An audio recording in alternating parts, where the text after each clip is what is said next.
नमस्कार दोस्तों, मैं डॉक्टर मोहिंदर सिंह आपका कृषि गुरु चैनल में हार्दिक स्वागत करता हूं।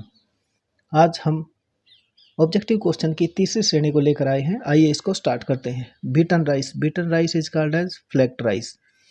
पफ्ड राइस क्या होता है? जो स्टीम के कारण एक्सपेंड हो जाता है, म्यूटेशन जीन के कारण होती है और पॉलिश्ड सेलिंग प्रक्रिया के दौरान बनता है। उसके बाद आता है seed of rice is called caryopsis. Pod किस में होती है? ये इसका आंसर है। पोड जो होती है ये चिकपी में होती है। बेरी और ड्रूप ये फ्रूट के पार्ट्स होते हैं, फ्रूट की फ्रूटिंग बॉडी होती है। नेक्स्ट है the crop grown for green manure and fodder is cowpea, क्योंकि रेड ग्राम, लेंटिल और चिकपी पल्सेज के लिए यूज होते हैं। Next question, the annual loss of agricultural produce in India is more due to different factors. कि इनमें से कौन सी प्रक्रिया से या कौन से जीवाणुओं से, कौन सी पद्धति से ज़्यादा नुकसान होता है। तो जबकि अगर हम पेस्टिसाइड की बात करते हैं तो हमारे यहाँ उल्टा चक्र है कि सबसे ज़्यादा इंसेक्टिसाइड, पेस्टिसाइड यूज़ होते हैं, उसके बाद वीड्स आते हैं। लेकिन लॉस की बात करें तो वीड्स में सबसे ज़्यादा लॉस होता है, उसके बाद इंसेक्ट से, उसके बाद डिजीज से। तो आंसर आएगा इसका D. Cereals are deficient in lysine and rich in methionine। ये इसका आंसर है, क्योंकि जो लाइसिन होता है ये मोस्टली मीट में मिलता है, तो इसका इससे कोई लेना देना नहीं है। तो इस प्रक्रिया में इसका आंसर होगा हमारा।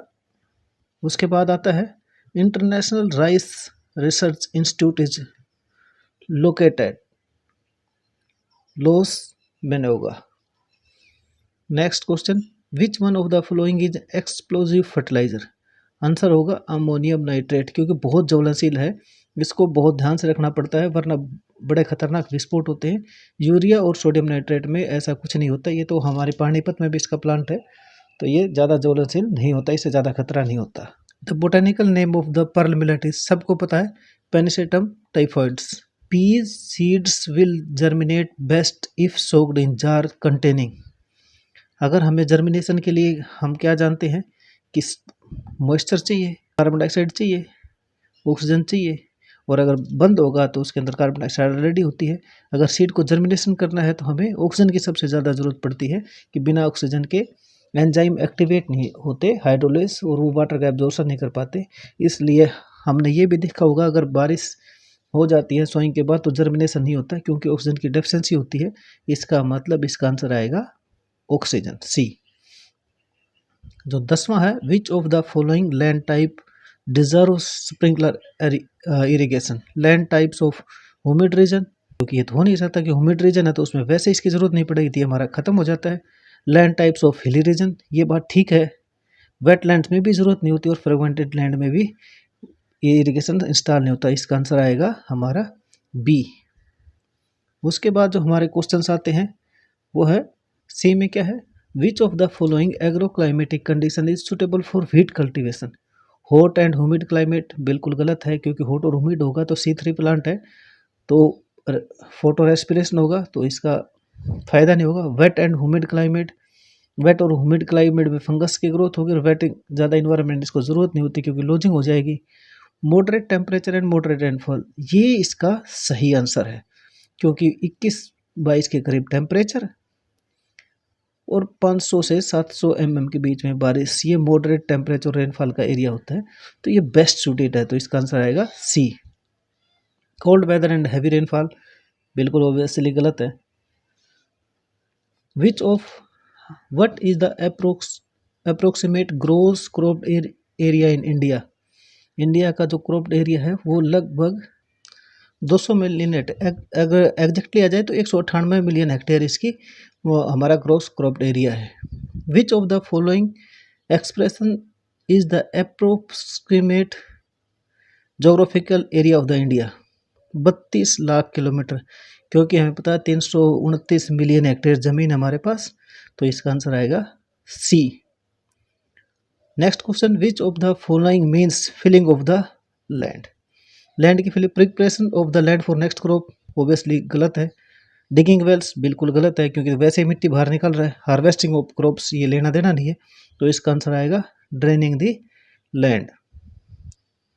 उसके बाद question number 15, which of the following region deserve drip irrigation system? Cotton soil region, इसका राइट आंसर है। हॉट एंड ह्यूमिड रीजन इसलिए नहीं हो सकते क्योंकि ह्यूमिड रीजन में जरूरत नहीं होती, गर्मी में वाष्पीकरण ज़्यादा होगा। हाई रेनफॉल रीजन में काम का नहीं है, तो ऑल ऑफ दिस अपने आप इसका आंसर गलत होगा, तो ए की बचता हमारा ए। नेक्स्ट क्वेश्चन है, which of the following is highly digestive protein crop? जो हाईली डाइजेस्टिव प्रोटीन है वो हमारा व्हीट में मिलता है। व्हीट में लगभग 12% के करीब अच्छे व्हीट में क्वालिटी होती है और यह इजीली डाइजेस्टेबल होता है। वरना बाकी किसी चीज़ के हम ना पैडी का खाना ज़्यादा खाते हैं, पल्सेज और मेज, हमारे जो हिस्सा है फूड का वो फाइबर्स में आता है या प्रोटीन में आता है, कम काउंट होता है हमारे पास। Which of the following is not a fibre crop? Cotton के रेशे होते हैं, बम्बू के रेशे होते हैं, जूट के रेशे होते हैं, इसका मतलब हमारा राइट आंसर होगा पैडी। पैडी के रेशे, क्योंकि यहाँ पूछा गया है नॉट ए फाइबर क्रॉप, तो यह आएगा paddy. Question number 18, regions with an annual mean temperature of more than 24 degree falls under the zone. मतलब मीन टेम्परेचर, तो कौन सा एरिया होगा? ट्रॉपिकल एरिया होगा। जो हमारा अर्थ इक्वेटर के आसपास का जो एरिया है ऊपर की तरफ, ये एरिया कौन सा कहलाएगा? ट्रॉपिकल कहलाएगा। अब उसके बाद आता है, इन jute growing areas the usual alternate crop is paddy, क्योंकि जूट और पैडी का क्रॉपिंग सिस्टम होता है। दूसरा, जूट के बाद जहाँ होती है वह वाटर की स्कैरसिटी नहीं होती, तो उस जगह पर क्या सूटेबल क्रॉप होती है? पैडी होती है। नेक्स्ट है 20, what will be the cropping intensity of the two crops are grown on the same land in year? ये मान लो 1 एकड़ है, उसमें 2 क्रॉप हमने लगा दी, तो 2/1 गुणा 100 कितना हुआ? 200। Total number of crops in year बटे एरिया गुणा में 100, तो ये हमारा आंसर होगा D. Which is not the following the part of agronomy? Agronomy का पार्ट कौन? सोयल प्रिपरेशन बिल्कुल एग्रोनॉमी का पार्ट है, प्लांट न्यूट्रिशन एग्रोनॉमी का पार्ट है, इंटरक्रॉप एग्रोनॉमी का पार्ट है, शिप रेजिंग प्लानिंग ये हमारा एग्रोनॉमी का पार्ट नहीं है। किसका? ये एनिमल हस्बेंड्री का। Question number 22, which of the following crop practice is eco friendly? Organic farming answer है इसका, क्योंकि कल्टीवेशन एक प्रक्रिया है, लैंड फार्मिंग सारी होती है और हाउस फार्मिंग एक टर्म नहीं होती, तो ये जो बस का हमारे पास ऑर्गेनिक फार्मिंग है, क्योंकि सस्टेनेबल लैंड डेवलपमेंट के काम आता है, एक सबसे बड़ा प्रावधान है हमारे पास। Question number 23, which of the following the most important resource of agricultural production after land and water? Agricultural loan कोई ज़रूरत नहीं किसान को। इन्वायरमेंटल सिक्योरिटी बहुत बाद की बात है। बायोमास जब कल्टीवेशन होगा तभी निकलेगा, तो इसका आंसर है हमारे पास फर्टिलाइजर। अब question number 24, the natural residence of every organism is known as, क्या कहलाएगा ये? हैबिटेट। जो एक जगह ज़्यादा प्राणी आराम से रह सकते हैं सदियों से, वो हैबिटेट कहलाती है। बायोम फिर क्या होती है? बायोम वो 2 ऑर्गेनिज्म की शेयरिंग होती है किसी स्पेसिफिक करेक्टरिस्टिक एरिया को के अंदर रहने की। नाइकी क्या कहलाती है? नाइकी कहलाती है कि ऑर्गेनिज्म का रोल क्या है एनवायरनमेंट के अंदर। हैबिट का कोई लेना देना नहीं है इस चीज़ से, तो हमारा आंसर आएगा habitat. Question number 25, what is the name of the feature that allow organism to survive in the conditions of their habitat? क्या करता है? अडेप्टेशन इसका आंसर आएगा, क्योंकि एडजस्टमेंट एक अलग चीज़ हो, एडजस्टमेंट तो काम चलता नहीं। एक्लिमेटाइजेशन क्या होती है कि फिटनेस इन एनवायरनमेंट, वो कब होगी? जब अडेप्ट होगा। तो अडेप्टिव वेरिएशन ये कोई बात नहीं हुई, तो हमारे पास बचता है इसका adaptation answer. Question number 26, Shepherd law of tolerance is named after Ernest Shepherd, इसका आंसर होगा सी। शेफर्ड लॉ टॉलरेंस ने क्या बताया था इसमें? इसने ये बताया था कि जो डिस्ट्रीब्यूशन होगा वो हाईली डिपेंडेंट होगा इन्वायरमेंट की टॉलरेंस पे। तो इसका आंसर भी सीधा हमें पता ही चला गया इसी चीज़ से, सी हो गया, wide distribution with high population. तो ये टॉलरेंस की किसी एक इन्वायरमेंट में कोई स्पेसिफिक कंडीशंस में एक पॉपुलेशन जिंदा रह जाती है, तो वो शेफर्ड का लॉ कहलाता था। अब आगे question number 28, a wide variety of living organism is called biodiversity. Population, ये इसका आंसर होगा ए। पॉपुलेशन हो नहीं सकता क्योंकि एक जैसे ऑर्गेनिजम्स की होगी, हैबिटेट रहने की जगह होगी। डाइवर्सिटी और बायोडाइवर्सिटी में बड़ा अंतर ये है कि बायोडाइवर्सिटी में ऑर्गेनिजम्स का इंटर रिलेशन और इंटरेक्शन होता है। नेक्स्ट है 29, animal adopts a similar state like sleep to reduce their metabolic rate, hibernating. जब एनिमल्स क्या होता है उस हाइबरनेशन में चला जाता है। तो माइग्रेशन, ट्रांसपिरेशन, ये प्लांट्स में होता है। माइग्रेशन का मतलब एक जगह से दूसरे स्थान पर चले जाना, तो ये मेटाबॉलिक रेट दोनों ही घटाते हैं, तो मेटाबॉलिक रेट घटाता है हाइबरनेशन। हाइना एंड वल्चर्स क्या है ये स्कैवेंजर्स है। The mutual inter relationship between two organisms where both of them are benefited from watching other is called, ये क्या कहलाएगा? सिम्बायोसिस। दोनों का बेनिफिट होगा, क्या कहलाएगा? और क्योंकि म्यूचुअलिज्म क्या होता है? डिपेंडेंस होती है एक दूसरे। पैरासिटिज्म किस में होगी कि पैरासाइट काम करेगा, एक को फायदा दूसरे को नुकसान होगा। फूड चेन का इस क्वेश्चन से कोई लेना देना नहीं है, तो आया symbiosis. Next question 32, which is the not a feature of heliophytes among the following. इसमें क्या आएगा? स्टेम विद लॉन्ग इंटरनोड्स जो होगा, ये इसका आंसर होगा, क्योंकि न्यूमरस रूटलेट्स होती हैं उसके अंदर, विगरस फ्रूटिंग और फ्लावरिंग होती है उसमें, लॉन्ग लेटरल रूट्स होती हैं ताकि वो सर्वाइव आसानी से कर सके। उसके बाद आता है question number 33, which of the following is not a feature of r selected species. तो ये क्या कहलाएगा? पेरेंटल केयर, इसका आंसर होगा। ये जियोलॉजिकल टर्म में आता है। The term ecosystem was proposed by A.G. Tansley. इसने क्या कहा था? इंट्रैक्शन बताई थी, किस चीज़ की? सभी एबायोटिक फैक्टर्स की। तो इसका आंसर होगा A.G. Tansley. What is the percentage of oxygen and carbon dioxide in the existing ecosystem? ये आएगा, सॉरी, इसका आंसर होगा B.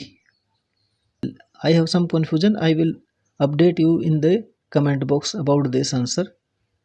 Dash is the group of species exploit the biotic and abiotic resources in the same way. 36 और 37 के answer में मैं थोड़ा confuse हूँ. I will answer this in the comment box. Question number 38.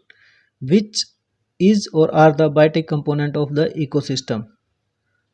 Soil, protein, carbon सभी ecosystem के part हैं। 39, the set of ecosystem is called biome. जो है हाइड्रोस्फीयर वो पानी से रिलेटेड है, एटमॉस्फेयर हवा से रिलेटेड है, तो बायोम क्या होगा? सेट ऑफ इकोसिस्टम का पार्ट होगा। Acid rain is result of, हम सबको पता है ज़्यादा सल्फर डाइऑक्साइड और नाइट्रस ऑक्साइड के कारण क्या होती है? एसिड रेन होती है, तो 40 का आंसर होगा सी।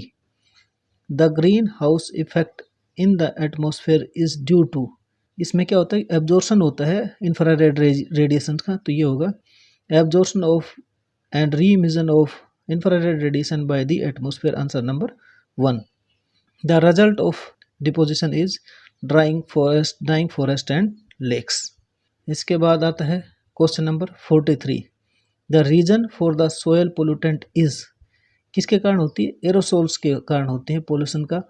पेन क्या होती है? ये पोल्यूटेंट्स होते हैं हाइड्रोकार्बन के और नाइट्रस ऑक्साइड के, और ये सेकेंडरी पोल्यूटेंट्स होते हैं, तो इसका आंसर नहीं हो सकता। ओजोन परत तो काम की होती है। एसिड रेन सल्फर डाइऑक्साइड के कारण होती है, तो ये इसका आंसर हुआ aerosols. Question number 44, which is the renewable exhaustible natural resources, हम सबको पता है इसका आंसर क्या होगा? Biomass. Question number 45, plants growing under direct sunlight are known as, जो सनलाइट के डायरेक्ट में होते हैं heliophytes. Question number 46, the plants growing under shade, जो छाया में होते हैं वो क्या कहें? Sciophytes, answer number B. 47, an orchid living on a tree, orchid है जो एक पेड़ के ऊपर रहता है, वो क्या होता है? कम्युनलिज्म, यानी ओनली वन बेनिफिट, दूसरे को हो भी सकता है और नहीं भी हो, तो वो क्या कहलाएगा? Communalism. Which statement is correct with respect to food chain? Every component of food chain from tropic level, बिल्कुल सही बात है. Interrelationship between different food chain is known as food web, बिल्कुल सही बात है ये भी. All chains are formed by nutritional relationship used to understand energy flow, बिल्कुल सही बात है. तो इसका आंसर आएगा हमारा सी. उसके बाद आती है question number 49. The process of vernalization is practised in cooled countries. Hot countries में नहीं होती क्योंकि ठंडे पानी का ठंडे टेम्परेचर का ट्रीटमेंट होता है टू ब्रेक द डोरमेंसी. तो इसका आंसर आएगा A. Question number 50. Which of the following requires maximum energy. Primary producers होते हैं उनके पास मैक्सिमम एनर्जी होती है, क्यों बाद में तो 10% का ला हो जाता है, वो 10% के हिसाब से घटते चली जाती है. Question number 51. The bottom area where production is less than the respiration in a pond system is termed as profundal zone. Question number 52. Which is not the characteristic of R selected. इसका भी क्या होगा? Parental care. Question number 53. Which is not the characteristics of a population. Stratification नहीं होती क्योंकि तो dormancy का part है. बाकी नेटलिटी, मोर्टेलिटी और सेक्स रेशो ये किसी पॉपुलेशन का हिस्सा होते हैं, पॉपुलेशन की गणना में काउंट होते हैं. लिंकॉलन इंडेक्स मेजर ये पॉपुलेशन साइज को बताता है. इसका आंसर होगा सी.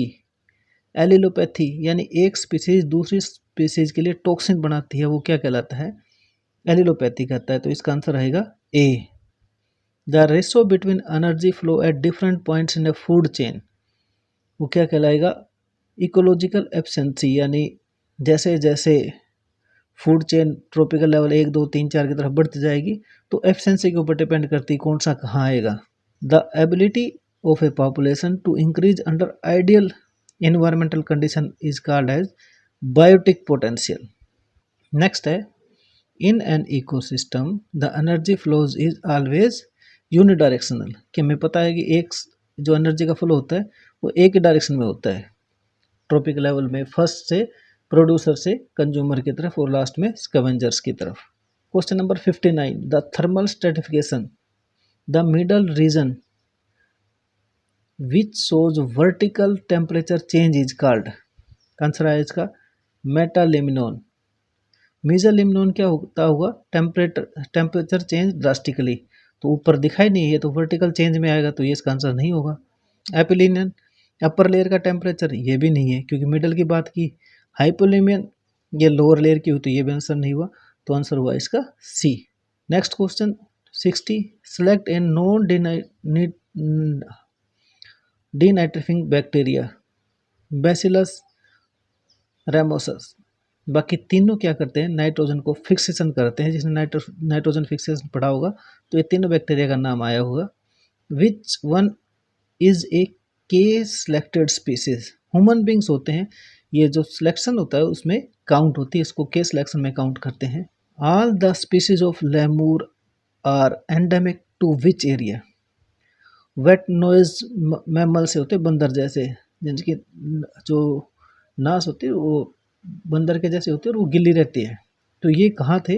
मेडागास्कर में थे. Question number 63. The upper part of N aquatic system में क्या घूमते हैं? प्लैंकटॉन्स घूमते हैं. तो वहाँ अपर पार्ट में क्या मिलेंगे? प्लैंकटॉन्स आपको सबसे ज़्यादा मिलेंगे.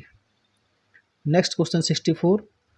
What type of food chain is it? Dead animals, blowfly, maggots, फिर मैगट्स, फ्रॉग और स्नेक.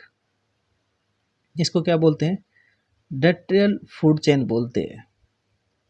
तो डेड से स्टार्ट हुआ था ये क्योंकि पहले डेड एनिमल्स थे. Question number 5. Identify the mismatch pair. Tundra में परमाफ्रोस्ट होती है, बिल्कुल सही है. स्वान में एसिटिक ट्रीज होते हैं, स्वान में. पेरी में एपिफाइट्स नहीं, ये गलत है. तो इसका आंसर होगा सी. कॉनिफोर फॉरेस्ट जो होते हैं वो एवरग्रीन्स होते हैं, हम सब जानते हैं. सदा जो पहाड़ों पे घूमने जाते होंगे ना, कौन जैसे पेड़ होते हैं सदा हरे रहते हैं. The pyramid of energy is always upright state that's. तो ये क्या पिरामिड जो होता है एनर्जी स्टेटस का दिखाता है? इसका आंसर होगा A. The energy conversion efficiency of herbivorous is better than the carnivorous. क्योंकि इनकी एफिशिएंसी ज़्यादा होगी तभी तो ज़्यादा फूड प्रोड्यूस करेंगे, ज़्यादा सर्वाइव करेंगे, ज़्यादा ग्रोथ होगी, ज़्यादा पॉपुलेशन होगी, जिसके कारण पूरी फूड चेन चलती है। Question number 67, the population of the birds decline in area where DT was extensively used why. क्योंकि जो अंडे दे देते हैं पक्षी वो हैच नहीं कर पाते, तो इसका आंसर होगा हमारा B, the eggs laid by the birds did not hatch. तो ये इसका आंसर होगा 67 का। 68 में क्या होगा, which of the following lake zones has phytoplanktons in abundance. ये होती है लिटोरल जोन्स, ऊपरी भाग जो होता है, इसे इसका आंसर होगा। Question number 69, plant species with a wide range of genetic distribution evolve into local population is known as ecotype. क्योंकि वाइड रेंज है जेनेटिक डिस्ट्रीब्यूशन की, पॉपुलेशन एक तरह की होगी, इकोसिस्टम सभी का इंटरेक्शन, और बायोम क्या हुआ, डाइवर्सिटी का में जाके काउंट होता है, तो इसका आंसर आएगा ecotype. DB is the abbreviation use for a particular pollutant. इसका आंसर होगा B.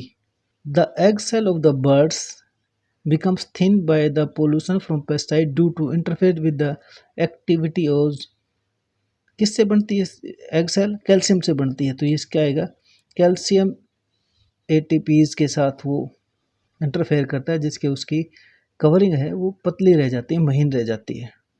The substance which cause pollution is known as, हम सब जानते हैं इसका आंसर तो pollutant. Identify the degradable pollutant from the following. Degradable कौन सा है, डिस्कार्टेड वेजिटेबल है, बाकी ना तो प्लास्टिक होती है, ना केमिकल और ना ही मेटल आसानी से डिग्रेड होते हैं, तो इसका आंसर आएगा हमारा सी 73 का। अब नेक्स्ट 74 क्वेश्चन हमारा आता है, which of the following fact is incorrect. Global warming is the rise in temperature from, बिल्कुल सही बात है। Eutrophication is observe in water body, ये भी बिल्कुल सही बात है, पोल्यूटेंट्स के कारण होती है। The green house effect is a natural phenomena, बिल्कुल सही बात है, जैसे जैसे ग्रीन हाउस गैसेज बढ़ेंगे नेचुरल फिनोमिना है।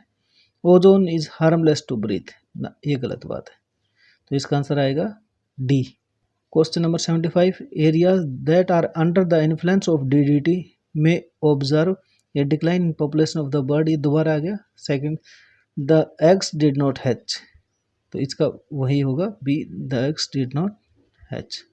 मेजरिंग बीओडी, बीओडी का मतलब biological oxygen demand is primarily used for, किसके काम आता है, estimating the quantity of organic matter in the sewage water, ये इसका आंसर होगा 3। Cosmic rays such as gamma rays are the source of radiation pollution, इसका आंसर होगा the primary agenda of Kyoto protocol to control anthropogenic activity, C इसका answer होगा, क्योंकि जो green house activities हैं उसमें मानव के जो द्वारा की गई गतिविधियाँ हैं उसका बहुत फ़र्क पड़ता है, इसलिए उसको कंट्रोल करने के ऊपर ये क्योटो का थीम था। नेक्स्ट है 79, the presence of dash in the water body is an indicator of water pollution, हम सब जानते हैं ये तो इकोलाई है इसका answer. Egg cells of the bird became usually thin, तो हमने उसमें क्या पता, कैल्शियम एटीपेज, तो ये भी कैल्शियम रिलेटेड है, तो कैल मोडेलिन इसका आंसर होगा, जो प्रोटीन बनेगी वो अफेक्टेड हो जाती है। Lichens are the good bio indicator of environmental radiations, answer होगा A. A moth having a speckled wing able to blend into its background due to its dark declaration, ये होगा industrial melanism. Carbon dioxide is primarily called a green house gas because it traps light. Trichoderma hazardian is a dash that is predominantly used as fungicide, तो क्या होगा, fungus ही तो fungicide का use होगा, तो answer होगा B. Green house gas are those that are absorbed and emit infrared radiations, तो उसका आंसर होगा nitrogen. Depletion of ozone layer is damaging to the human health, negative effect skin cancer बिल्कुल होता है,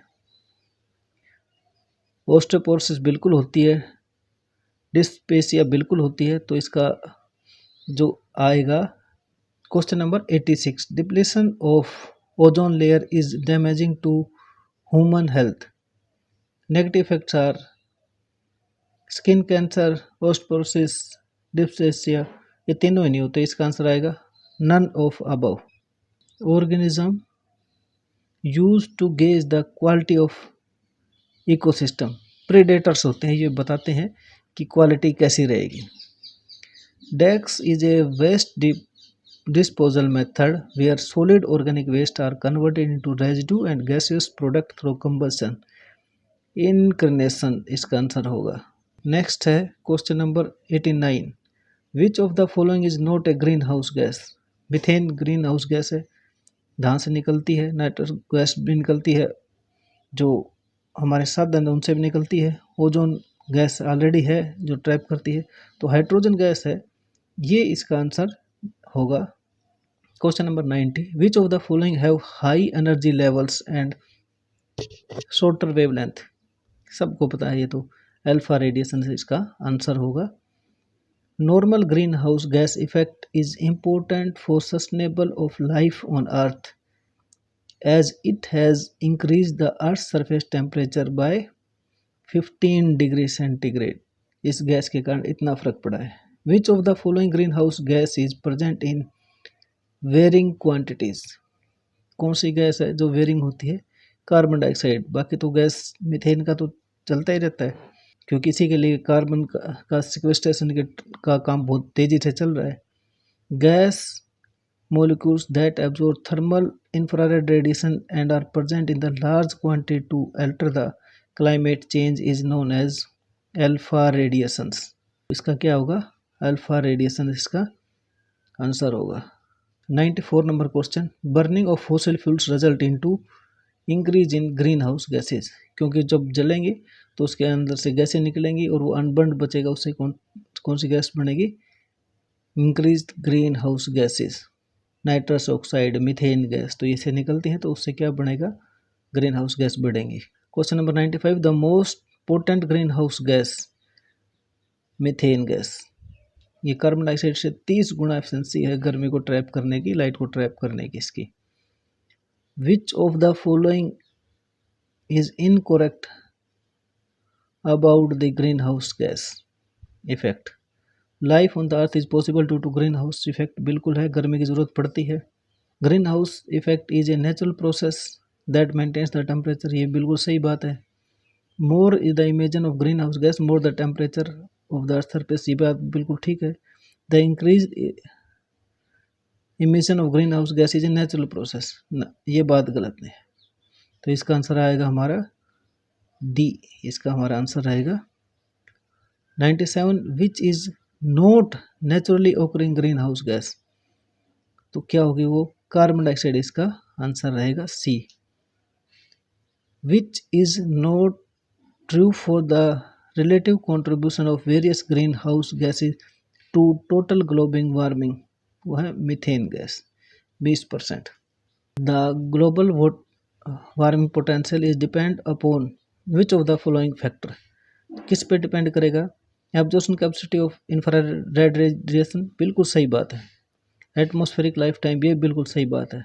range of infrared wavelength it can absorb, बिल्कुल सही बात है कि जितनी रेंज की एब्जॉर्ब करेगा उतना ही ग्रीन हाउस पोटेंशियल बढ़ेगा, तो इसका मतलब आएगा answer D, all of the above.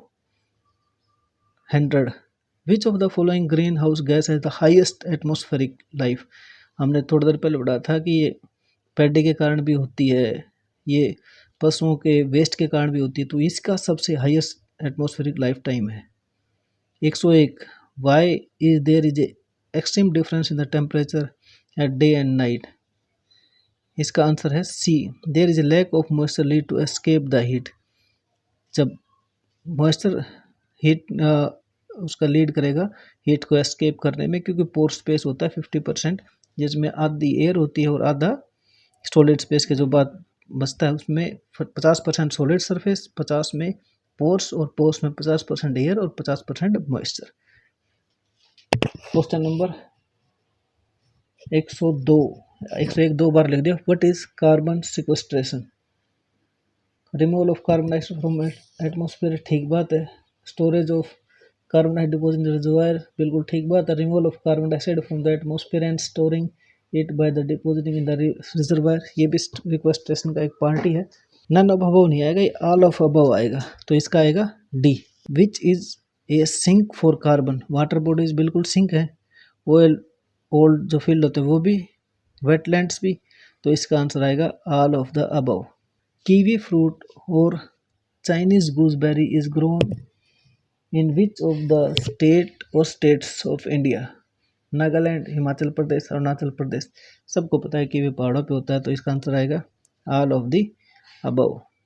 104 consider the following statement regarding use of sulphur in agriculture. Sulphur fertilisation helps plant to grow and develop properly and improves utilisation of nutrients, सबको पता है, बहुत बढ़िया बात है ये। High quantity of sulphur cause soil cause acidification, नहीं, ये बात गलत है। तो which statement gives is correct? Only one correct, बिल्कुल बस यही आंसर है इसका, only one is correct. 105 which convention adopt for the protection of ozone? Vienna convention इसका आंसर है। 106 how many years once the parties in the Vienna convention meet to take decision? हर 3 साल में ये कन्वेंशन होती है, तो आंसर होगा इसका C. When did Stockholm convention on the persistence organic pollutants come into existence? 2004 में ये हुआ था कन्वेंशन, उसमें केमिकल्स के ऊपर बात हुई थी कि इनको कंट्रोल करना है। उसके बाद आता है question number 108 what are persistent organic pollutants? Organic manure pollutant हो नहीं सकता, वीड पोल्यूटेंट नहीं है, सैंड हो ही नहीं सकती, आंसर आएगा chemicals.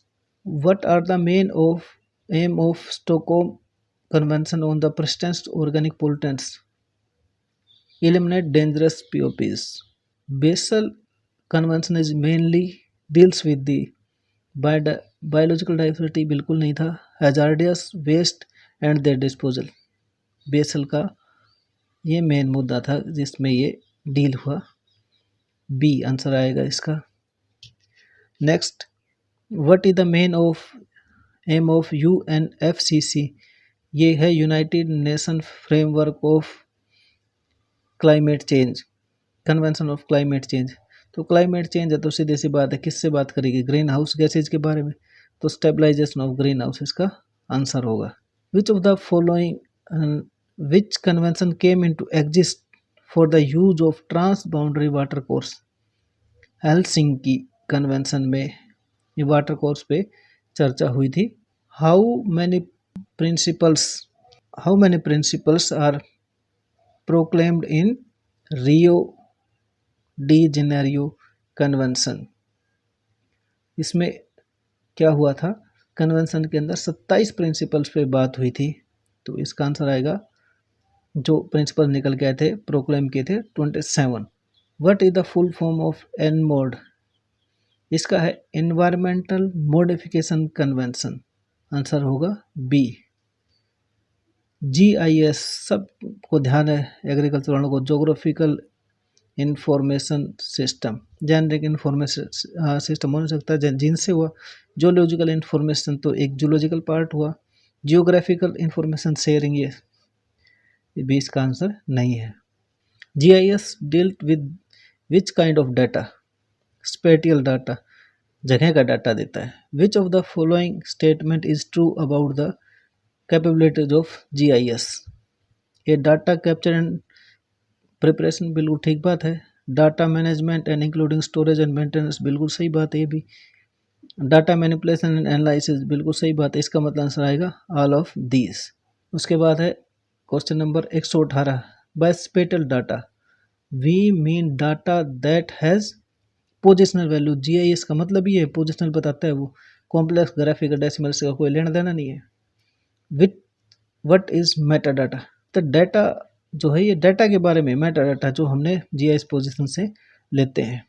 Spatial database are known as geo database, क्योंकि ज़मीन का डाटा है वो। ए जोग्राफिक और या field is a geographic phenomena for every point in the study a value to be determined. हमें ये पता करना है कि वो वैल्यू जो जहाँ स्टडी होनी है वो कौन सा होगा, तो हमें वैल्यू डिटरमाइन करनी होती है। Which of the following statements are true? Natural phenomenas are usually in the field. बिल्कुल ठीक बात है, नेचुरल फिनोमिना तो बाहर ही होंगे। Man made phenomena are usually objects. तो आदमी जो एंथ्रोपोजेनिक एक्टिविटी होगा ऑब्जेक्ट में होगा। इसका मतलब बोथ ए और दोनों ही ट्रू हैं। वफा का करो वादा और भूल जाओ, अच्छा है। कहाँ मालूम था तुम्हें भी आता है ये हुनर, अच्छा है। तुम चले कुछ दूर जैसा मुमकिन था, आगे पत्थर थे रास्ता बदल लिया, अच्छा है। दीवार मुझे वहम की थी, भला कितनी देर टिकती। तूफान उछलकर तेरी गली से आया, अच्छा है। हम दरख्तों को कहाँ जमीन बदलनी आती है, परिंदों ने वक्त रहते घोंसला बदल लिया, अच्छा है।